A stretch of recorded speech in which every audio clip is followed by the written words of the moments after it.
Down on the session, up big time on a month. I cannot believe tomorrow's November. Live from New York City this morning. Good morning, good morning. The countdown to the Open starts right now. Everything you need to get set for the start of U.S. trading. This is Bloomberg, the Open with Jonathan Ferro.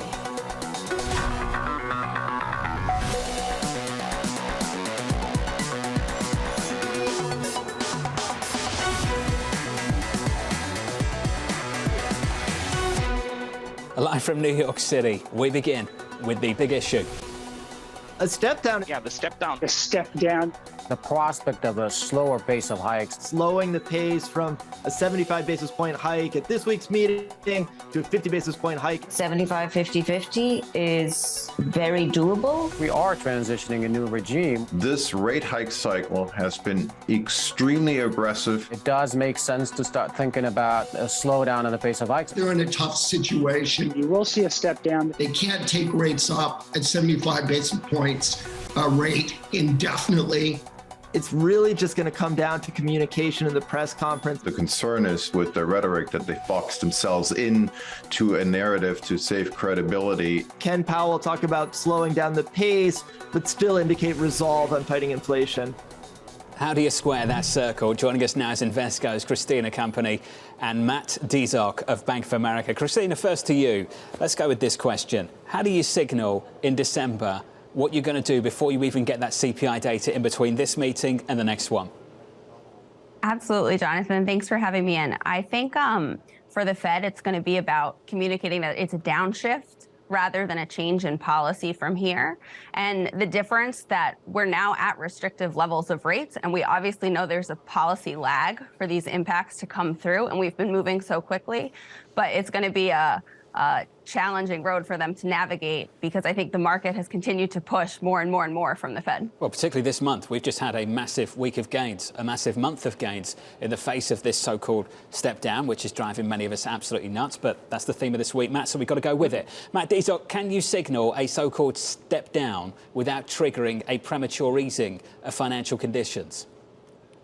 Yeah, no, that's the problem here, that the Fed has continued to talk about what they're trying to do, but by doing that, they might not actually be able to do it. And so we've heard multiple times from the Fed things they thought they're going to do. They thought inflation was going to be transitory. They thought 75 basis points was off the table. Obviously, neither of those was true. Not 75 was not only not off the table, we've had 4 of them in a row. And so every time they give the market the idea that they're about to pause, there are very good reasons that a pause should be coming soon. We don't dispute that at all. But every time they do that, the market gets ahead of themselves. And even talk of a pause eases financial conditions, gets the market a little bit more excited, gets a little bit ahead of itself. So when they don't know what the future holds, and the future is very uncertain at this point, they should not give forward guidance. They should take it meeting to meeting, be data dependent, and let the market sort it out. Because every time they talk about the pause, conditions ease, spreads are tightening, stocks are going back up. They're easing financial conditions just by talking about potentially easing financial conditions. And that's the bind they continue to put themselves in multiple times through the cycle. Christina, I'll ask a question that I heard from Neil Dutta of Renaissance Macro in the last week as to whether this is just news or noise, because it's implicit in the dot plot, isn't it, that they will have to step down, that they won't be doing 75 basis points forever, and it might well be the December meeting when we get that 50 instead of 75. Is that news? I think it's about what the market signaled and what do we need to get there. And I think, as you said, it's in the dot plot. It's implied. We know they can't keep at the 75 pace on and on and on. We've gone very quickly. So I think the inflation data can't slow quickly enough to say that this is a change in policy or the end is near, but it can tell us, look, we have enough information that we have to digest it and we can downshift, and let's see what information we get. I've seen many calls around the Federal Reserve over the next couple of days. We've seen it over the last week. This from Goldman over the weekend from Jan Hatzius and the team. Goldman saying we're now adding another 25 basis point hike to our own forecast, which now calls for hikes of 75 in November, 50 in December, 25 in February, 25 in March. They now see Fed funds rate peaking at 4.75 to 5%.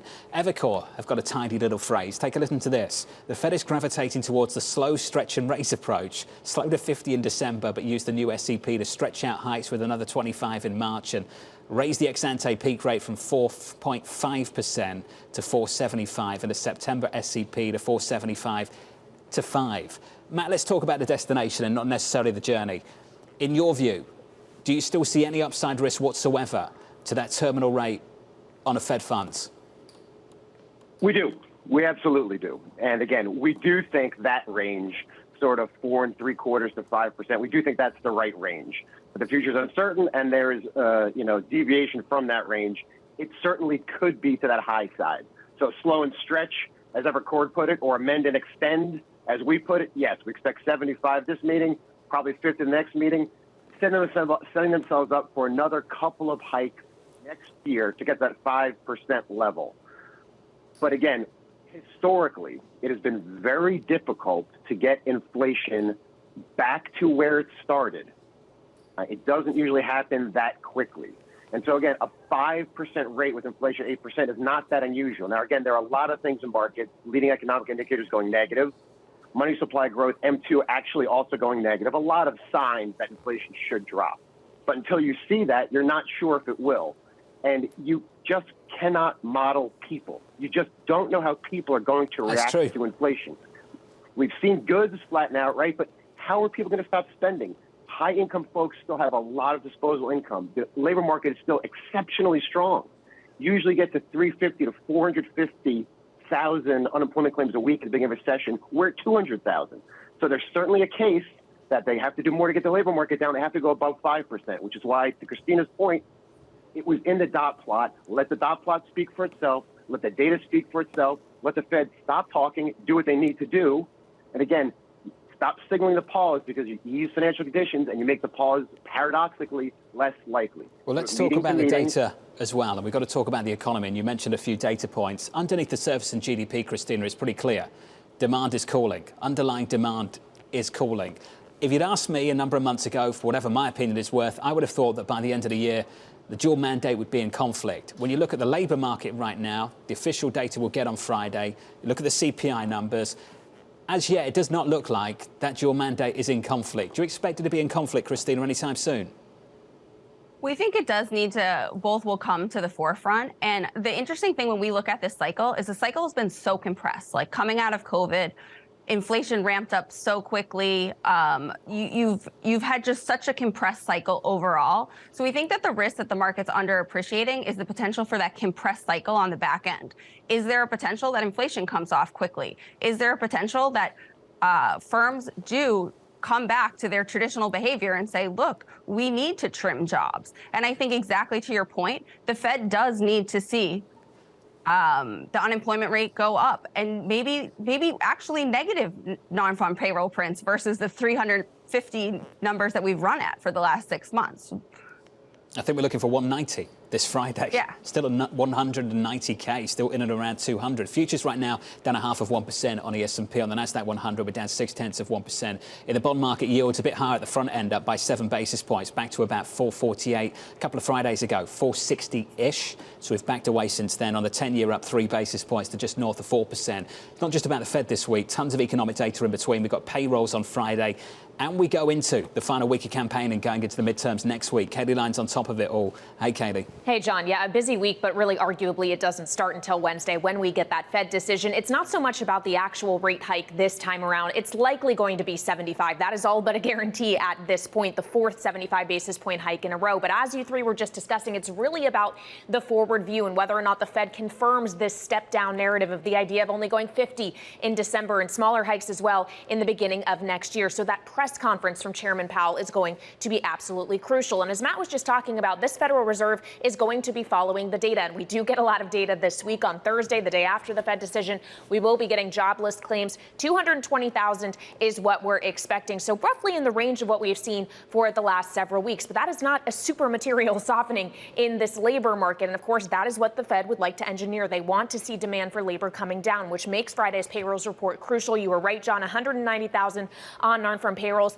is what we're expecting. That is a tick down from December, while unemployment is expected to tick up to 3.6%. And the other figure to watch will be participation. 62.4% is the estimate, and wage growth is expected to come down a bit to 4.7% year on year. And that is not all. This week, we also get a decision from the Bank of England. They, too, are expected to raise 75 basis points, even though the UK economy likely already is in a recession. And there's more. We still are getting earnings. The season is not yet over. We have about 173 S&P 500 companies reporting over the course of this week. Among the biggest, Pfizer, Qualcomm, ConocoPhillips. So there's a lot of macro to pay attention to, John, and there's some micro as well. Kelly Light, thank you. This quote jumped out to me in the Wall Street Journal over the weekend. It came from Rick Rieder of BlackRock. Take a listen to this.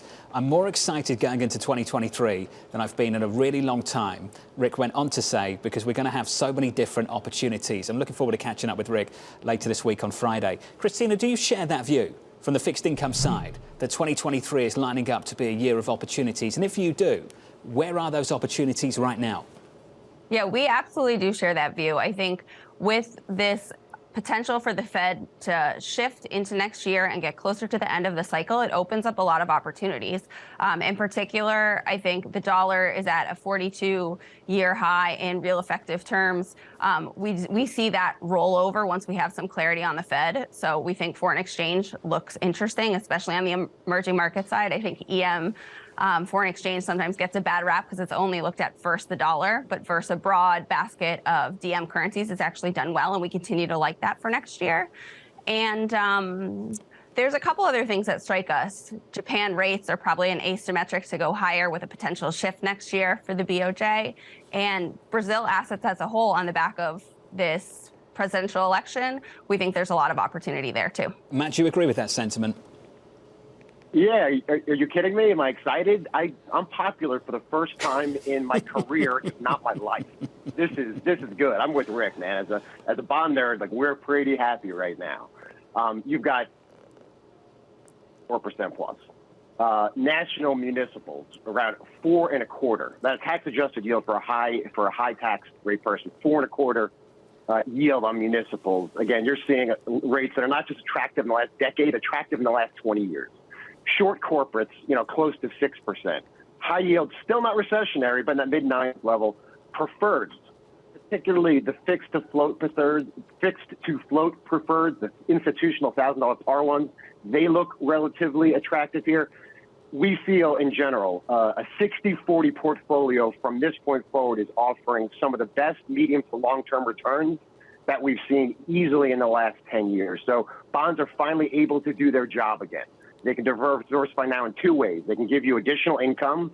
So again, if you build that portfolio of 5 to 6% yield, you can get that additional 5 to 6% additional return to your portfolio over time. You haven't seen that in many, many years. Secondly, though, now that rates are a lot higher, they can actually move down in yield and up in price if we get a significant economic recession. When rates are 50 basis points or basis point, and the Fed caps itself, or floors itself at 0, won't go below that, you don't get a lot of diversification in terms of that price benefit. Higher rates are giving you that double bang for your buck now. The higher yield diversification and portfolio returns, and the ability to drop significant yield potentially if the economy suffers. So, yeah, I'm feeling pretty good for 2023. Fixed income kids are the popular guys at school all of a sudden. Christina, final question. You get the final word.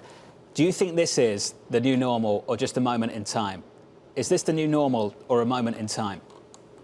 I think it's the new normal. I think we're in for a world with more volatility and more potential for different asset classes to look interesting. I think we've walked away from this world of zero at the zero lower bound, and we're in for exciting markets from here.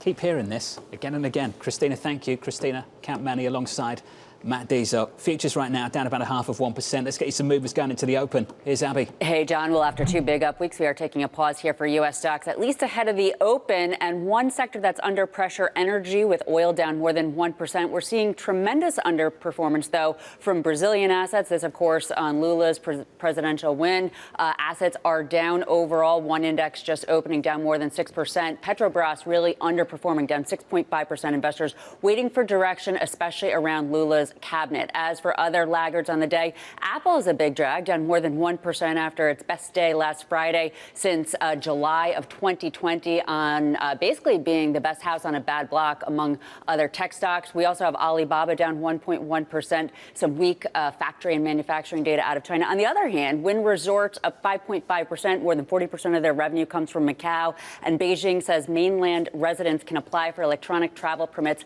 starting tomorrow. Some thought that will help. And then, John, finally, I hate to say it, this is really the ultimate sign of the bear market rally. The meme stocks are back. GameStop and AMC higher. GameStop up right now for 11.7%. For what reason? Who knows? Abby, thank you. Abigail Doolittle on some of the names going into the opening bout to look at. Futures right now down about 0.5% on the S&P. Over to the bond market with yields higher, particularly at the front end, up by 7 basis points to just short of 450. In the FX market, bit of dollar strength off the back of some of that euro weakness. Euro dollar just about holding on to a 99 handle on euro dollar. CPI earlier this morning, dreadful for the ECB, 10.7%. We were looking for 10.3. And in the oil market, crude is down by a little more than 1%, 86 on WTI on Brent, just short of 95. Coming up, President Biden with a message for big oil. The last quarter, companies made $70 billion in profit. And I'm going to keep harping on it. They talk about me picking on them. They ain't seen nothing yet. That conversation up next.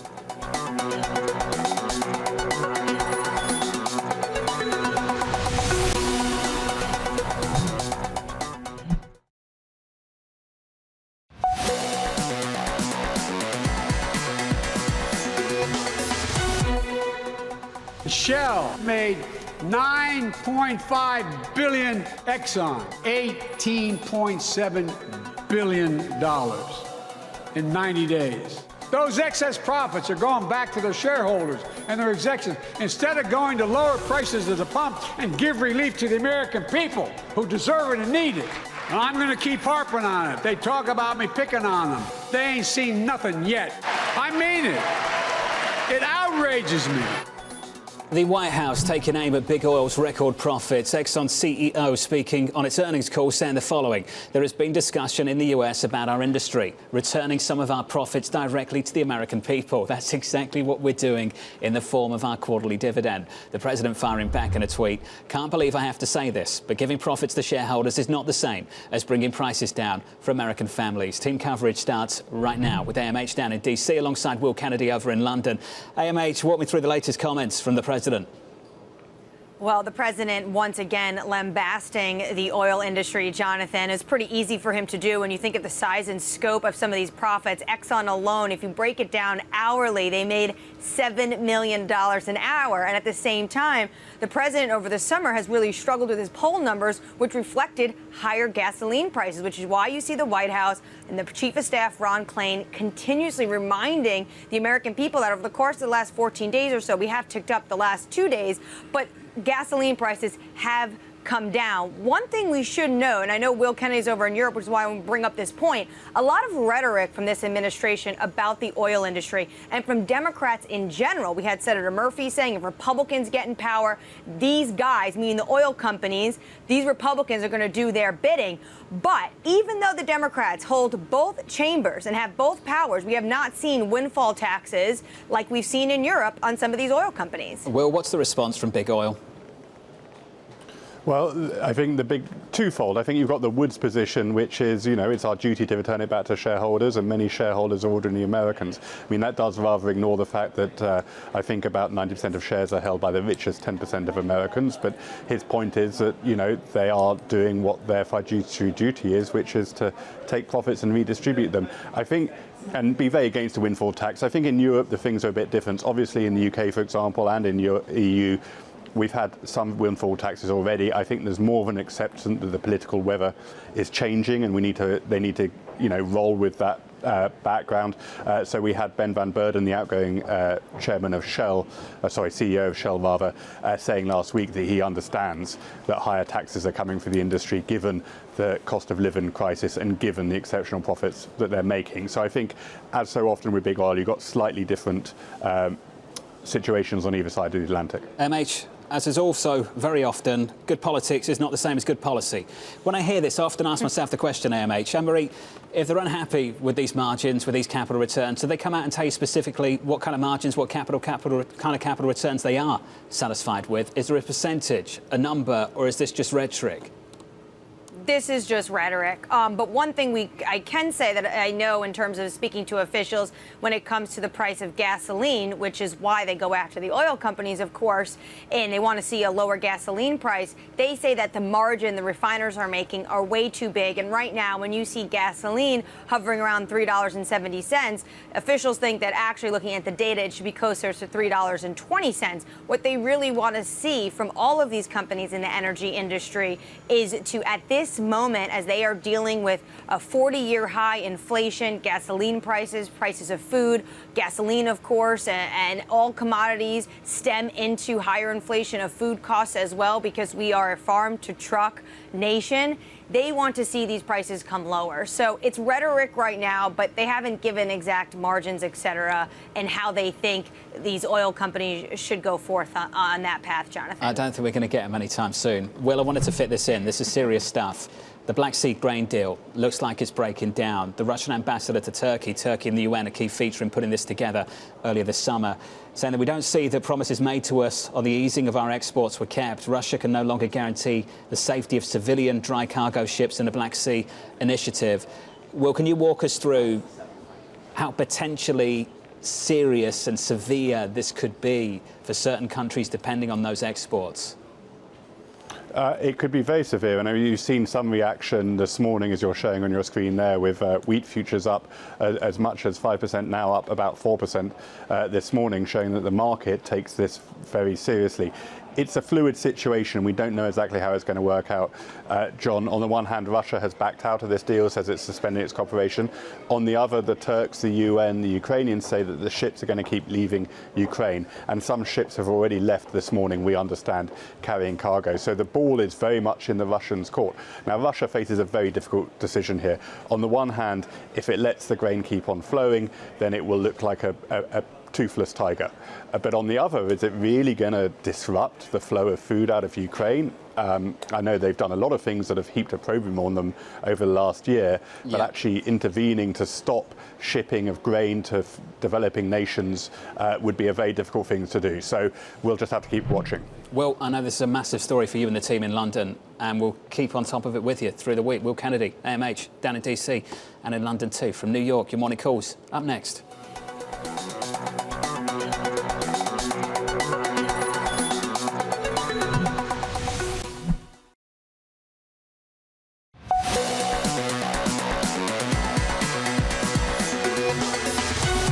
Equities down. Let's get you some morning calls. First up, UBS downgrading Caterpillar to neutral, seeing little remaining upside. Truist downgrading Keurig Dr Pepper to sell, expecting higher inflation to weigh on sales growth. And finally, Wells Fargo downgrading Paramount to underweight, noting rich valuation and worsening trends in media. Up next, your opening bell.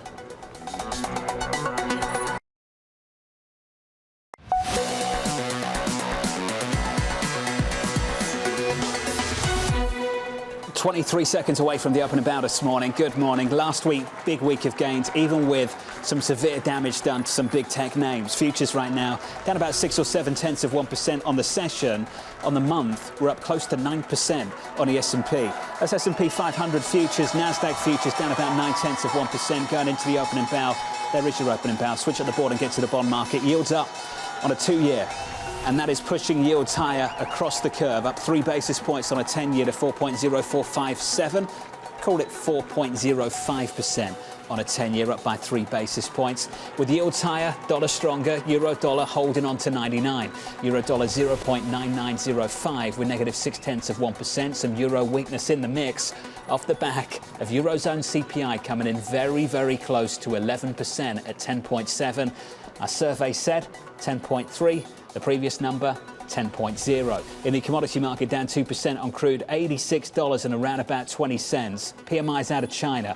Overnight and over the weekend, not great at all. We got PMIs in the 40s in China, PMIs in Europe in the 40s also. Get the ISM in America coming up tomorrow. So about 50 seconds into this, your market action, your price action looks a little something like this on the S&P 500. Equities are down by 0.6% on the Nasdaq. We're down about 6 or 0.7%. Brutal week for the FANG stocks last week, with the exception of Apple. It was everything across the board. It was Alphabet, it was Microsoft, it was Meta, it was Amazon. Ed Ludlow, busy week for you, sir. That was brutal. Yeah, it was busy, and to quantify how brutal, $370 billion of market cap lost with everyone, with the exception of Apple, right? And what's so interesting is how you slice and dice it. You were coming off the first 2-week gain on the NASDAQ 100 since mid-August, and October has been relatively positive. Best month for the NASDAQ 100 since, I believe, July. But when you stack technology side by side with the broader market, the NASDAQ 100 relative to the S&P 500, this was the second worst monthly performance for the NASDAQ 100 relative to the S&P 500 since 2008. Really, this tech sector is becoming a laggard, a rare laggard around earnings season. Those 3 or 4 names, when you strip out Apple, are also having a pretty terrible month if you try and quantify it in terms of market cap loss. You look at Amazon down $100 billion, Meta down $101 billion, Tesla down $110 billion worth of market cap. Then there's actually the performance of earnings. I think we're around 50% through the way of this earnings season on the S&P 500, and things looking pretty positive. I think of the 5 out of 11 sectors, tech that are underperforming, tech is actually doing pretty poorly, John, in the scheme of things. Overall EPS up around 2% year on year for the S&P 500. You can see there on your screen that tech, from an EPS perspective, is down almost 6% year on year. So this is a rare situation we find ourselves in. I would say, John, like you and I, the market probably has its eye firmly on the next Fed meeting this week. Oh, without a doubt. And the one after that, and then into 2023. And it was the breadth of the story last week that you and I discussed. It was ad spend at the likes of Alphabet. It was the e-commerce story at Amazon for the holiday period still to come. It was IT budgets elsewhere at Microsoft. It was the breadth of it, Ed, that really got my attention. What got yours?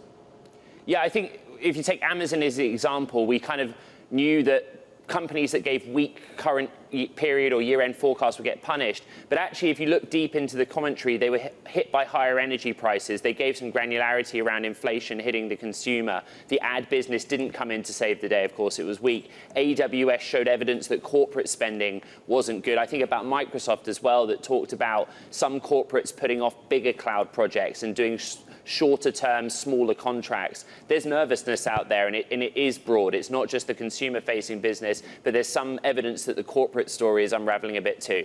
Ed, thank you. Ed Ludlow on the West Coast. We'll catch up with you a little bit later to talk about Twitter, of course. Last week's rally, we give some of that back this morning. The S&P 500 down 0.75%. Story of the session, really the story of the year. Underperformance on information technology, relative outperformance on energy.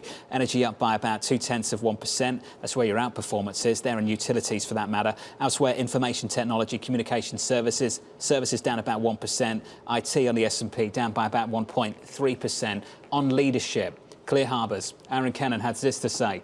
The recent outperformance of value stocks give us some pause. Growth stocks have been battered as of late and now stand nearly 26% below last fall's levels. Looking into 23 and beyond, growth stocks may well hold the greater promise. Aaron, I'm pleased to say, joins us right now. Aaron, it's been too long. Let's get straight to it. Why do they hold the greater promise for you?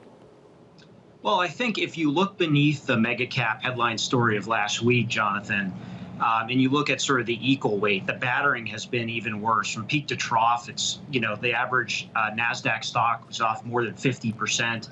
And so there are some, diamonds in the rough there. And we even saw that last week where you had, companies like ServiceNow and Qualtrics that are really focused on consumer content, on employer satisfaction, really, rallying. And these stocks have been battered on a year-to-date basis, but perhaps they're finding a bit of a bottom here.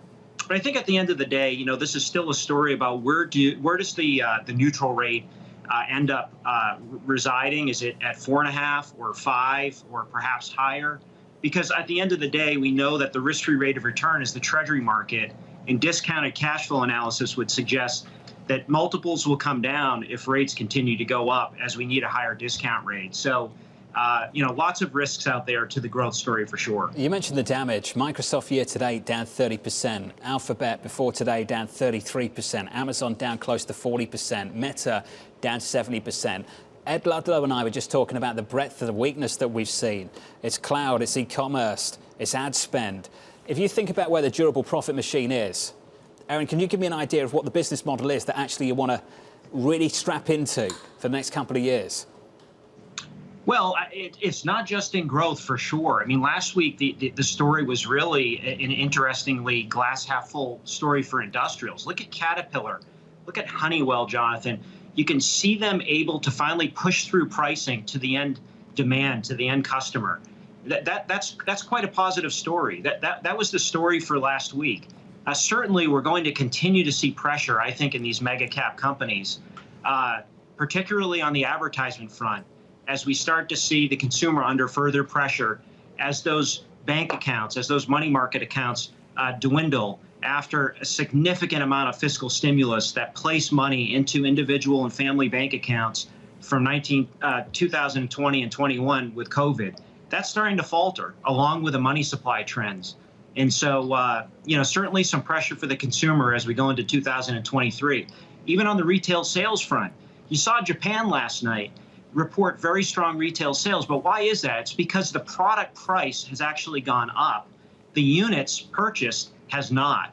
And so I think that's a story that we're going to start to see play out here in the U.S., putting pressure on consumers. You mentioned Caterpillar, up 15% last week. That's the best week since 2009. UBS downgraded the stock this morning to neutral, said there was little remaining upside. I won't speak for UBS, Aaron, but I'll speak for other people that come on this program who just don't believe in this new normal in the equity market. They think we just go back to the pre-pandemic trends where you have a backdrop of low growth, low inflation and low rates supporting growth equities and a market cap weighted S&P 500.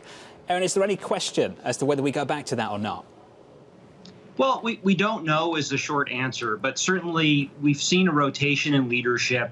You look at the energy complex up well over 50% year to date on average across the board. They're 5% of the S&P, but 10% of earnings. I think there's been a sort of a whole rethink on the value of energy, both from policymakers and investors. And if you look at multiples within the industrial sector, sure, they're down quite a bit, and multiples are down significantly on the growth side. So there's certainly a greater margin of safety here on a go-forward basis, for sure. But there's also this risk out there that inflation remains pronounced into 2023. And if employment starts cracking, and we'll receive some signs on the JOLTS data midweek and jobs data later this week, and the aggregate demand curve really starts faltering as the Fed hopes, and inflation doesn't come off, I think that's a growing tail risk for the Fed. It's in some sense what we've been seeing in the UK, where they lost control of their interest rate structure. So we're sort of mindful of all these sort of widening tail risks too in the market. Aaron, just a final question from me on lost decades. It's something I've gone back to a few times over the last few months. They're not unheard of. When you get big busts like the one we've seen over the last 12 months, think about the banks post-financial crisis, particularly the banks over in Europe. You can think about tech post-2000. You can think about what happened with Japan several decades ago. I mean, take your pick. Lost decades can happen. Do you think that is what is about to happen in certain pockets of this market? And if so, where? Well, sure. I mean, we have segments of the market that will probably experience multiple years of pressure. I think, depending on the directionality of inflation and interest rates, will we continue to see pressure on multiples within the tech sector, even if tech continues to grow? It's a rather important question. I also think, not all is lost. If we still see interest rates in this sort of positive regime, which we haven't seen since the Great Recession for years, real interest rates are positive, nominal rates are positive. We're going to have policymakers sort of rethinking how they talk about deficit growth and deficit spending. We're going to have corporations thinking about their balance sheets, and we're going to have consumers that no longer can receive a 3.5% mortgage, but a 7.5% mortgage and a zero interest rate car loan, reconsidering their spending patterns. And this may end up being a healthy setup for the long term. but we're not there yet. I think when we get there, multiples will probably still be lower. Remember, markets tend not to bottom in bear markets until the Fed has stopped raising rates. And we're getting signals that the Fed has not stopped raising rates yet. So there's a lot to ponder here. Maybe the Gramm-Rudman Balanced Budget Act will come into conversation, and we'll stop talking about modern monetary theory, and that'll be a welcome trend too. I thought we'd stop talking about that already, given the developments of the last 12 months. The equity market down, Aaron, at the moment by about 0.8 on the S&P. We're down 0.5% on the Nasdaq. We're down 0.8%. Wanted a final word from you on the note we got from Mike Wilson over at Morgan Stanley over the weekend, overnight into this morning. He said weak 3Q earnings hammered some of the biggest tech darlings, yet the S&P 500 and even the Nasdaq 100 ended the week up. You and I have been talking about that. Their call is for this rally to reach maybe 4,000 to 4,150. They're leaning towards the upper bound of that range. That's a near-term call. Aaron, do you want to keep riding that wave as well? Well, it's interesting. We've had such significant depression in consumer investment sentiment, both on the institutional side as well as the retail side. We've seen high cash balances at mutual funds, high cash balances at long-only asset managers and even hedge funds. And we've seen high, levels of short interest. So any sign that maybe the future is not as bad as the analysts expect has prompted a sense that maybe markets can rally from here. And I think that's what Mike Wilson and others, including myself, how they feel as we sort of approach or wade through the fall period. I think this could maybe be a false dawn, but certainly there's a basis right now for this rally to continue on the margin. Until we see the earnings damage potentially in this quarter that shows up in January. Aaron, fantastic to get your thoughts, as always. Aaron Cannon there of Clear Harbor on the latest. The S&P down 0.5%, the Nasdaq down 0.8%. Coming up, Twitter entering a new chapter with Elon Musk taking the helm. Elon's one of the most creative entrepreneurs we've seen in this era, so don't want to bet against him. I think he does have some challenges, a little bit like the dog that caught the car, and it's a little bit now what. That conversation up next.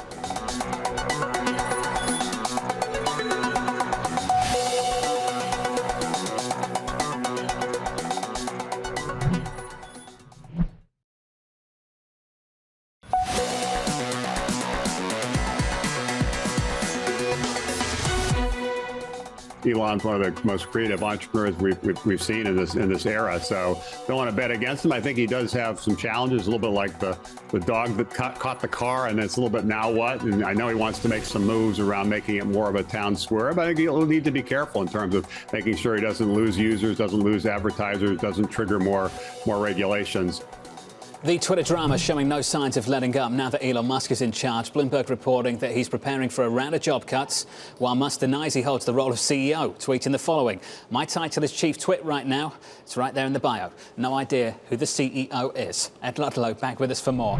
Ed, walk us through where we are in this one. Yeah, well, good morning, Jonathan. I mean, headlines crossing the Bloomberg terminal for what it's worth that the two parties in the deal, Musk and Twitter, have asked the court to dismiss lawsuits on either side now that the deal is officially closed. I think the other PSA is that Twitter are offering to buy all of their outstanding bonds, right? That's the 3.875% senior note due 2027, the 5% senior note due 2030, and the offer price is 101% of the principal plus any accrued or unpaid interest. So that's kind of your PSA. You're right, we reported over the weekend that within Twitter, senior managers have been asked to draw up lists of those that they feel could be cut. And I guess, the conversation's quickly turning to what the company looks like in the future. In many senses, Musk is looking to the past. We've had disclosures on Twitter that David Sachs, who Elon Musk knows from his days at PayPal, Jason Calacanis, who is a well-known investor and a friend of Elon Musk's, and also Sriram Krishnan, who's currently a general partner at Andreessen Horowitz, are all inside what is being billed the war room to kind of work out what this platform looks like going forward. It's all about, I guess, a plan to grow the user base that's never really breached 250 million, despite plans that have been in place for a decade to kind of get Twitter to 1 billion users as a base. What will they do to do that? We don't really know. There's been a lot of reporting and tweeting from those in this war room about the idea of charging for blue check verification. Jason Calacanis, for example, tweeted out a poll asking how much would you be willing to pay to have a blue checkmark verification. I think the overwhelming majority of respondents said that they would not be willing to pay anything. But that's where we're going. I think we're just waiting for some concrete confirmation of layoffs, any size or scope on that, and which teams are impacted. And sit tight, because I want to get to Kaylee on a story about advertising, and I think this could become a bigger issue in the weeks to come. This was from GM going into the weekend, temporarily suspending their advertising on the platform. They said this: "We're engaging with Twitter to understand the direction of the platform under their new ownership. As is normal course of business with a significant change in a media platform, we have temporarily paused our paid advertising." Kaylee, your thoughts on this one as it broke on Friday? It's an interesting one. GM essentially saying we're just going to sit back for a bit and see how things evolve, that they're still going to engage with customers on the platform. They're just not going to spend money advertising there. And there is a bit of a competition question because GM is an automaker and Tesla and Elon Musk. There is a bit of a dual force here where automakers may have to consider that this man not only controls the social media company they are advertising on, but also a competitor as they push into the EV space. So that is a consideration not just for GM, but Ford as well, which has said via a spokesperson it is not currently advertising on Twitter. And of course, these two companies are important because they spend a lot of money on ads. Last year, GM spent about $2.7 billion on advertising. Ford spent about $2 billion. You have the likes of Stellantis around that figure as well. So Twitter could potentially be missing out on some big dollar figures here without these guys. And if it wants to make money, it really needs ads to do that. That is what Twitter's revenue model to this point is based on. And Elon Musk claimed to investors that he wants to triple that revenue within 6 years. That's going to be tough when the trend already was working against him. We actually saw a drop-off, negative revenue growth earlier for Twitter this year. And that probably helps explain why last week he tweeted out a letter to advertisers saying in part he wanted to, quote, fundamentally mean Twitter aspire to be the most respected advertising platform in the world. We can see if he will indeed be able to turn into it, John, because Elon Musk has tended to be quite a polarizing figure, and there's a lot of question marks about what exactly he's trying to accomplish here. Kelly, thank you. Ed, final word on this one. GM says it's a normal course of business, new owner of a new platform. What's your response to it? I don't think it's the normal course of business, really, is it? I mean, Kaylee touched on the point that this is a company that has close ties to Tesla, as I've reported. There are Tesla engineers inside Twitter's HQ right now assessing the code, assessing and basically vetting Twitter's software staff. So, you know, it's an interesting one. One quick point on the CEO title, John. Remember last year, Musk said that as Tesla, CEO was a made-up title and that actually he was Techno King. If you go to Tesla's IR website, it clearly lists Musk as CEO and gives all of the other titles that he officially holds. It does not list on Tesla's IR site Chief Twit. Ed Ludlow, I'm almost bursting out laughing sitting here. Ed, thank you, as always, buddy. Good to see you. 21 minutes into the session, we're down by 0.9% on the S&P. On the Nasdaq, we're down by 1.2%. Bit of economic data out moments ago, and I can tell you, it wasn't great. With it, here's Abby. It was not great at all, John. And of course, you're talking about that Chicago PMI coming in at 45.2 for the month of October, down from this survey. The survey was expecting 47, and down from September also at 45.7. So you were talking about how China and the Eurozone have PMIs in the 40s. Well, Chicago is too, and that's manufacturing, publishing, transportation. It's going to be interesting, of course, to see that ISM number tomorrow, which is expected right at 50. 50, as you know, the divider between contraction and expansion. Chicago right now in contraction. Let's see whether or not the ISM can stay on the positive side of things. Taking a look at sectors, now you can make the case that Chicago PMI is bad news, so that should be good news because it would, in theory, maybe mean that rates would go down. That's not the case. We're looking at a bearish day. Stocks down overall about 0.9%. Most sectors lower, led by tech and consumer discretionary. You also have real estate and utilities down because yields are higher. Those rich dividend stocks, they are down. The one sector that's higher, not surprisingly, energy. It's up 0.8%. Actually, I should say it is a little bit surprising, only from the standpoint that oil is down. But the reason I'm saying it's not surprising, this is the best sector on the month. In fact, energy this month up 25%. Its best month going all the way back to November of 2020. We can also see that capital goods are higher in the month. You were just talking about Caterpillar having its best week since 2009. On the other hand, media and autos really dragged on by Tesla, in fact, having its worst month since April of this year, down 14%, John. Abby. Thank you. Your equity market now down by 0.8% on the S&P. On the Nasdaq down by 1.2%. Yields up at the front end very close to 450 on a 2-year, up by 8 basis points. Yields higher, stocks down, dollar stronger, euro dollar just a break of 99, 98.95 right now on euro dollar. That currency pair negative 0.7%. Big week ahead. Up next, your trading diary.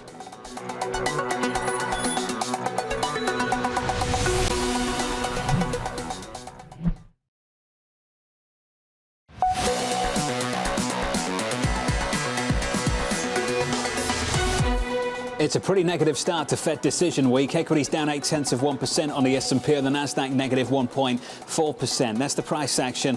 Here's the trading diary. Manufacturing PMIs and ISM numbers coming up on Tuesday, followed by a week of central bank decisions, with the RBA up first, the Fed and Chairman Powell's news conference on Wednesday. Then the Bank of England decides. Plus, we get US jobless claims on Thursday. And finally, closing out the week with the main event, it's Payrolls Friday. Coming up very shortly. What a week we've got lined up for you. From New York City, equities down by 0.9 on the S&P. Thank you for choosing Bloomberg TV. This was the countdown to the open. This is Bloomberg.